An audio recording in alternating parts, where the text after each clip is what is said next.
Good morning. This is a regularly scheduled meeting, Board of Fire Commissioners. The date is Tuesday, October 6th, and the time is about 9:10 in the morning. Roll call.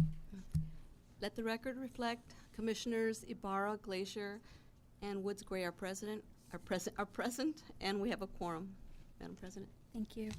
Flag salute and moment of silence. I pledge allegiance to the flag of the United States of America, to the republic for which it stands, one nation, under God, indivisible, with liberty and justice for all. Please join me in a moment of silence to honor past and present members of Los Angeles Fire Department who devote their lives to protection of our community. Thank you.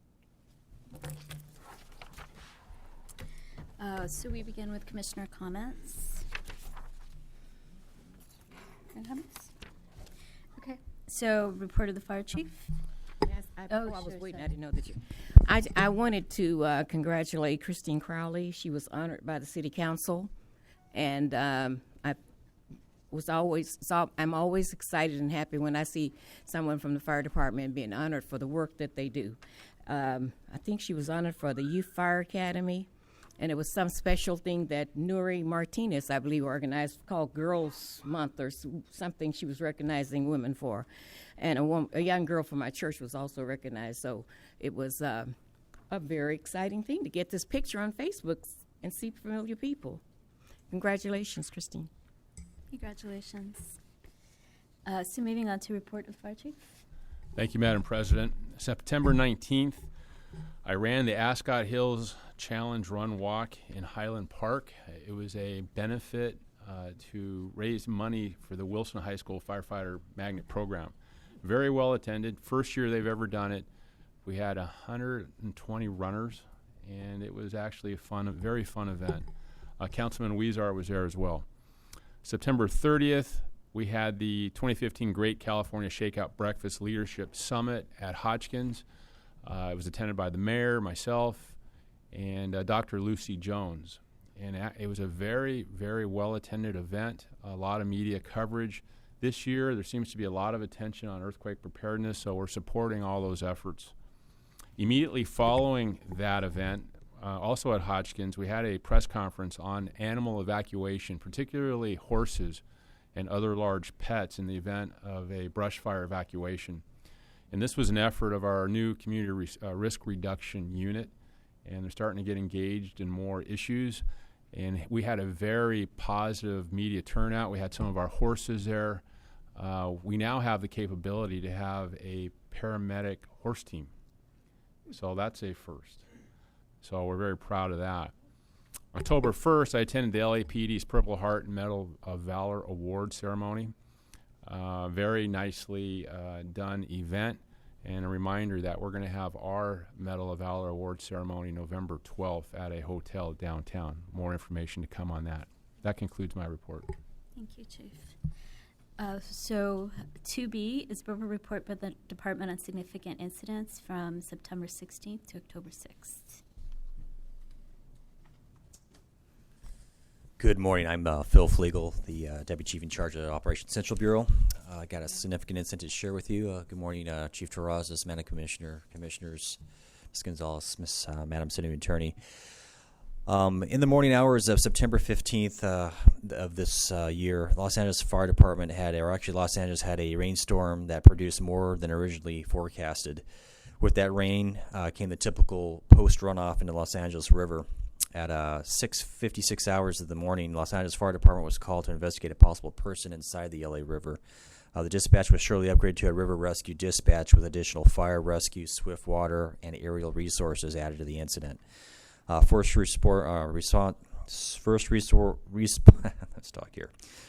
resources on scene found two adult victims and a dog stranded in the middle of an island in the middle of fast-moving water just north of the Main Street overpass.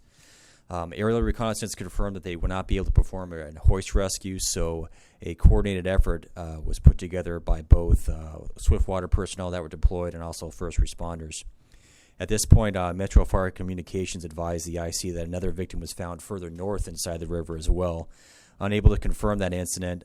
If there were still the same victims or different victims in a different part of the river, second river rescue dispatch was prompted.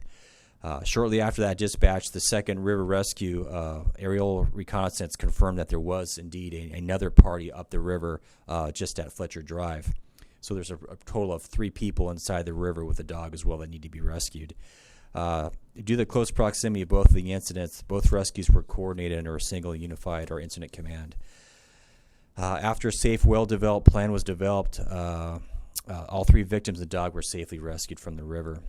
There were no significant injuries to the victims. However, the 2 victims were transported to the hospital just for a preliminary evaluation, and the dog was not injured. And also, there are no firefighter injuries. Are there any questions at all? Okay, great. Thank you. Thank you. Good morning, Madam President, Good morning. Commission, Chief. I'm going to talk about an incident that occurred on September 19th in the morning.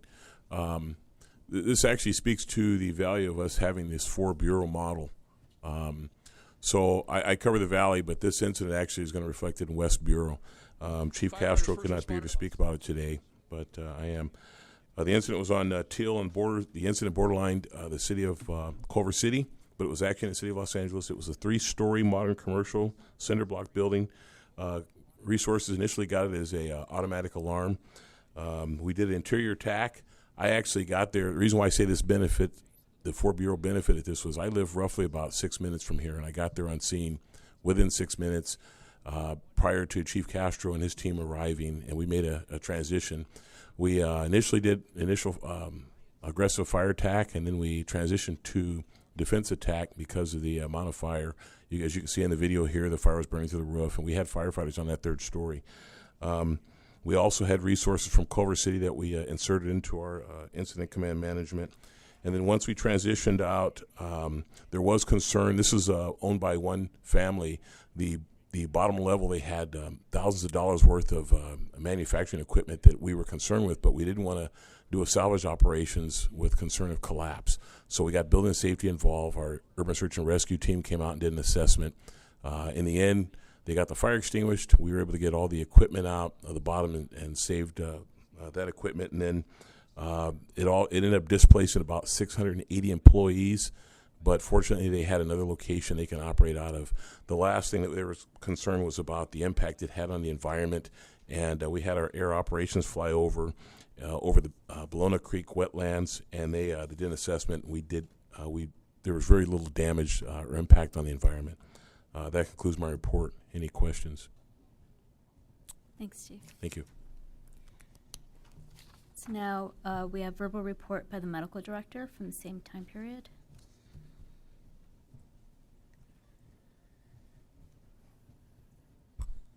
Good morning. Significant medical incidents in the last 2 weeks. On September 23rd and 94's first in, there was a 34-year-old male who was accidentally electrocuted while doing construction work, resulting in cardiac arrest, and our resources were able to successfully resuscitate this gentleman who was transported to the hospital in guarded condition, so a successful resuscitation. On the 27th of September and 39's first in, there was a single-family dwelling well involved, which produced 4 burn patients, 2 adults and 2 infants, 2 of which were initially transported to trauma centers. The other 2 were later secondarily transported to trauma centers as an interfacility transport. On the 29th of September, in 10's first in, a 70-year-old male went into cardiac arrest at an LA Kings hockey game, and successful use of a public access defibrillator resulted in this gentleman regaining pulses. Paramedics did a 12 lead and transported this gentleman to the nearest STEMI receiving center with a great save. The patient was conscious and alert prior to arrival at the hospital. On the 1st of October, 51's first in, there was a 76-year-old gentleman cardiac arrest at LAX. LAWA PD successfully used one of our public access defibrillators and was able to defibrillate this gentleman twice prior to arrival of LAFD resources. Patient was also transported in stable condition to a STEMI receiving center, also another great save. And then tragically, there was a multiple victim auto versus pedestrian on the 2nd of October and 39's first in early morning with 2 critical patients, one of whom had a traumatic amputation. and our members were able to successfully use a combat application tourniquet, which we have 2 on every resource, which prevented further hemorrhaging and was able to avert the further deterioration of hemorrhagic shock in this patient. Both these individuals were transported to trauma centers. And lastly, we began implementation of a fast response vehicle on September 21st. We have the first 2 months of data that we're collecting and analyzing right now. We had a very successful implementation, and we look forward to continuing and expanding that program.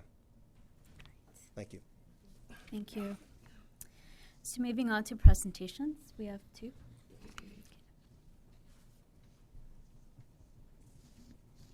Good morning. Good morning. I'm Captain Daniel Curry, Public Information Officer. On April 16th, 2015, at 017 hours, a first alarm assignment responded to a structure fire in the 3000 block of Dalton Avenue in Fire Station 26's 1st In District. 4 minutes later, Light Force 15 arrived on scene and found a 2-story duplex in the rear with fire showing on an exterior wood staircase extending into the 2nd floor unit. A mother and her 2 young children were later rescued from a 2nd floor window via ladder. Prior to our arrival, 2 civilians saw the smoke and jumped into action. Mr. Louis Palma deployed a dry chemical extinguisher on the fire, while Mr. Daniel Rivera utilized a garden hose to try and extinguish the fire. While they were not able to extinguish the fire, their actions did slow down the spread of the fire enough to keep it from extending into the occupied upper unit until firefighters arrived on scene.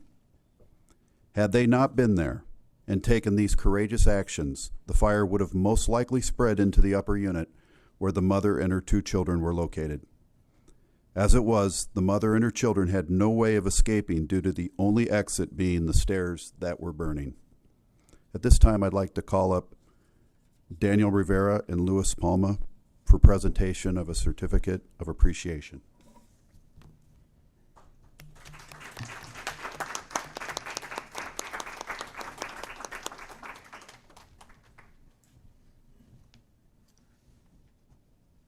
I will quickly read the proclamation. In recognition and sincere gratitude of your heroic courage, diligent efforts, and expedient assistance, which contributed to saving the lives of your neighbors on April 16, 2015, the Los Angeles Fire Department commends you for your extraordinary life-saving efforts to citizens of the City of Los Angeles. Presented this 6th day of October, 2015. Congratulations.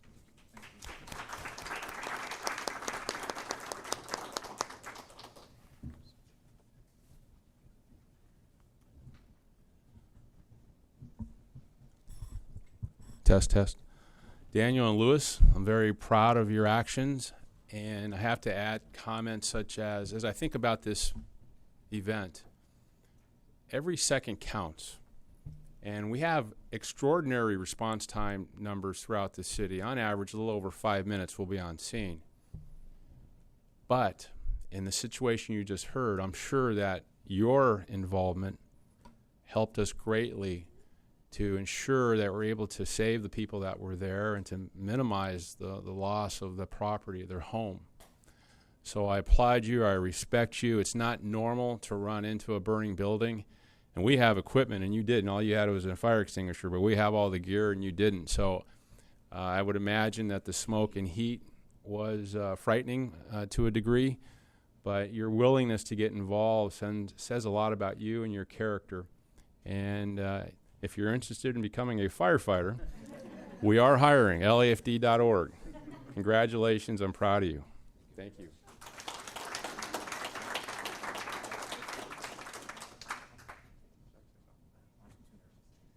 Okay, let's take some pictures. All right.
Chief, is that the family of the two young men that helped back there?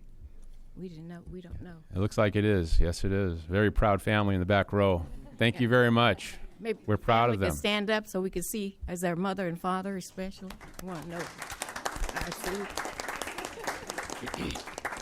Thank you for producing such fine young men. Thank you for coming too. We have a second presentation today? That was it? Okay, oh, right, okay. So, moving on to consent agenda items. Move the consent agenda item recommendations for items 4A and B. Second? All in favor? Aye. Aye. So we only have one item today, which is one regular agenda item, which is the excessive storage enforcement, 5A. Oh, but one question about the organizational chart: is it possible to put it online? Do we get this online? Should be online, right? We'll look into that, see if we can do that. Because this is the print's small, and if it's online, I could at least blow it up so I could read it. Mm-hmm. Maybe we can put it in our new website. We'll ask that question. Oh, okay. Good morning. Good morning, President, Commissioners, Chief, Madam City Attorney, Fire Inspector Paul Terrace. Of the Compliance Unit, and thanks to Chief Vidovich, I was promoted to Inspector 2 in May of this year. Congratulations. Thank you. And we are now coordinating, the fire department is now coordinating the enforcement of excessive storage, prior known as hoarding. Right. And we have developed a reporting system, the excessive storage at lacity.org. And we have a position specifically delegated to enforce these issues, and we work with housing, building and safety, along with mental health to help these property owners abate the hazards that exist in their homes. Any questions? Just a quick question. So I think this is great. Obviously, it's a response to a problem that we've seen that could have some tragic results. What's the communication with the Department of Aging? Because I suspect, while this is not specifically a problem for older folks, you probably we see it a lot. We also, if we feel that there's self-neglect, we report to the Adult Protective Services, and we also work with the Genesis program for mental health and get them counseling if they are willing to get counseling. Okay. Yeah. Is there a communications plan to kind of get this out there to neighborhood councils, Department of Aging, other city departments, so that folks know that this is available place to report? Yes, we have ongoing task force meetings every quarter, and we have one next week scheduled.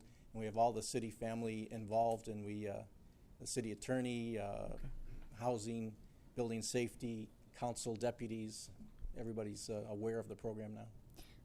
What's the criteria for excessive storage? Like, how do you decide that something? Well, is there's excessive? 5 categories. One would, probably be most people's houses on a Sunday, where you have the newspaper scattered around and you haven't picked up. But when it gets to a 4 or 5, the windows, the doors are blocked. You have newspapers, clothes, garbage, packed up to the ceiling, and there's no egress, and there's no way for the fire department to get in to effect a rescue.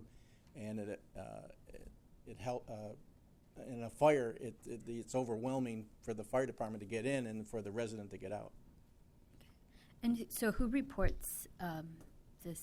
I mean, because obviously the person who has the hoarding issue, Well, we get it's not self-reporting. we get so. reports from neighbors. We get reports from the fire companies, paramedics that respond, because a lot of times, a majority of the people are elderly, so they get a call for medical aid, and they get out there and they see this condition that these people are living in, so they contact myself via my landline or the excessive storage at lacity.org.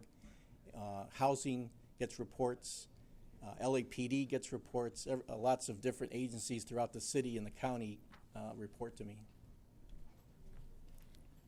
I think sounds good. Yeah, I think the more we can get the information out to people, whether it's through our own Twitter handle or on Facebook, or when our commanders are out at neighborhood council meetings, make sure they're saying, "Hey, there's this new thing there. If you know somebody, this is the place to report." And it goes in Department of Aging resource guides and all that stuff. Sure. I'm sure folks could use it. But this is great. Thank you. You're welcome. Thanks a lot. Okay, move to Receive this is file? receive and file item 5A. Second. All in favor? Aye. So great. So that's it. We had a short meeting. Okay, We have move no public comments. So move to adjourn. Oh, nobody's here for public comment. All in favor? Aye. Aye. Adjourn.